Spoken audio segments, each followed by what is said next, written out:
Seguramente alguna vez te has preguntado cómo unas ideas que antes nos parecían inaceptables, hoy se ha vuelto un tema común que ya no sorprende a nadie. Cómo conductas que antes causaban repudio, ahora se enseñan a nuestros hijos en las escuelas. Se defiende con leyes y se impone como moral pública o justicia social. Ese cambio no es natural, es inducido, es normalizado. Lo que cambió no fue la idea, sino lo que la rodea, el contexto, el lenguaje, el mensaje, la emoción. Y todo eso tiene un nombre: la ventana de Overton. Una teoría que no explica el cambio espontáneo de la sociedad, sino una manipulación cuidadosamente diseñada. Con esa ventana no se fuerzan los límites, se deslizan sutilmente, y con ella cambia lo que es aceptable, lo que es discutible o lo que es legal, y finalmente lo que se vuelve obligatorio. Se manipulan los valores tradicionales para ser reemplazados por otros. Este es un mar de conocimiento, 1 centímetro de profundidad, donde cada ola trae una idea y cada idea una tormenta.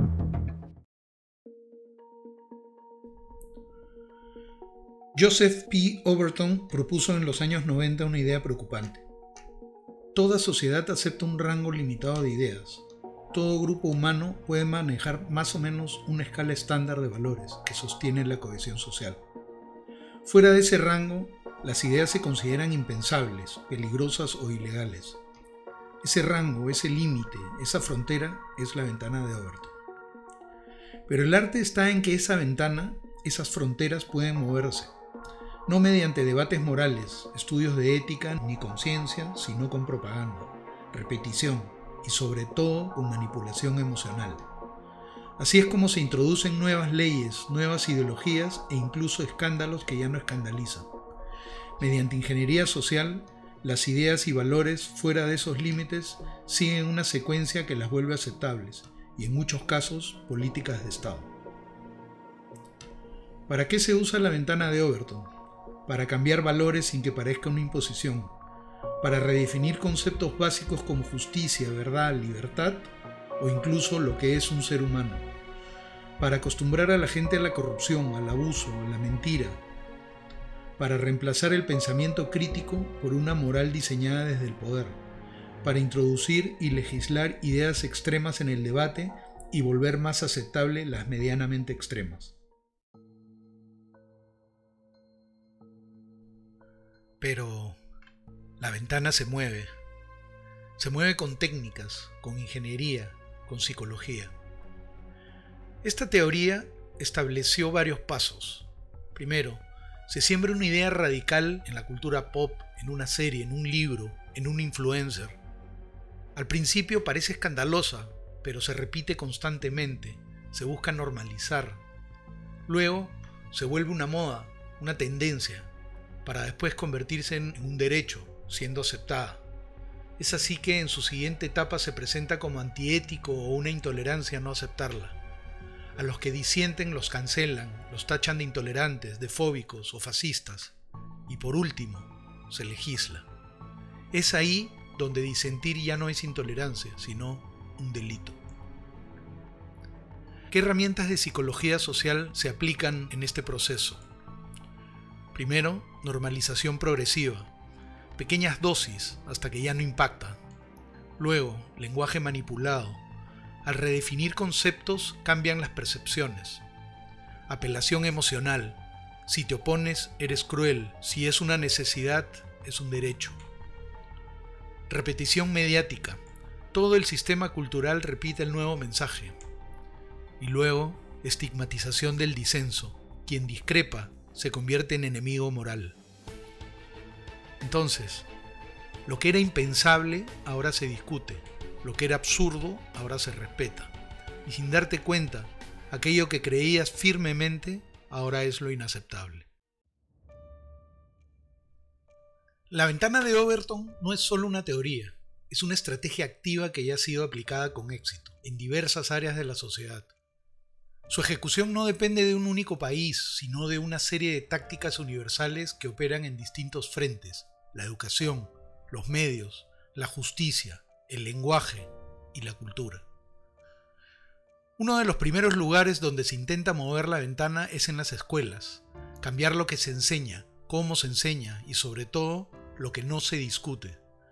Cuando se introducen ideas radicales sin consenso social como redefiniciones de identidad biológica o teorías de género impuestas como dogma, la educación se convierte en campo de batalla ideológica. La inclusión de frases como los seres humanos no nacen hombre o mujer, eso es una construcción social, en manuales escolares o exhortando a la fluidez sexual, padres y ciudadanos reaccionan de distintas formas, pero ya se ha desplazado la frontera de lo discutible. La ventana también se mueve al reescribir la historia y rehabilitar figuras condenadas por terrorismo, cuando antiguos extremistas o simpatizantes del terrorismo son blanqueados como víctimas del sistema o presos políticos. Se redefine quién es el enemigo y quién es el héroe. La sociedad pierde su eje moral, las verdaderas víctimas se vuelven agresoras y los héroes de ese momento se convierten en perseguidos. El pasado se relativiza y el agresor se blanquea o normaliza. Con el control del discurso, la imposición del lenguaje inclusivo obligatorio, la censura del disenso en nombre del respeto o el reemplazo de términos como padre y madre por progenitor gestante, entre otras, son formas de rediseñar la realidad a través de las palabras. Como advertía Orwell, el lenguaje político está diseñado para que las mentiras parezcan verdades y el asesinato respetable. Cuando se controla el lenguaje, ya no se discuten las ideas, sino si éstas son políticamente correctas. La saturación emocional o anestesia colectiva. La corrupción, la injusticia o el abuso pueden dejar de ser escandalosos simplemente por repetición. Cuando cada semana hay un caso nuevo y el día siguiente se olvida o son reemplazadas por otras, el ciudadano se agota, la indignación se desgasta y la moral se reconfigura. Esta herramienta desde el poder. El uso excesivo o abuso de estas tácticas pueden llegar a un punto de quiebre. El hartazgo puede generar un giro o un efecto péndulo en el que las ideas fluctúan de ideas progresistas a más conservadoras y las creencias dominantes pasan a ser rechazadas. A veces la ventana se revierte, nacen movimientos que restauran el mérito, la libertad individual o el pensamiento crítico, pero para eso no basta con indignarse. Hay que narrar, hay que reformar, hay que discutir y hay que resistir.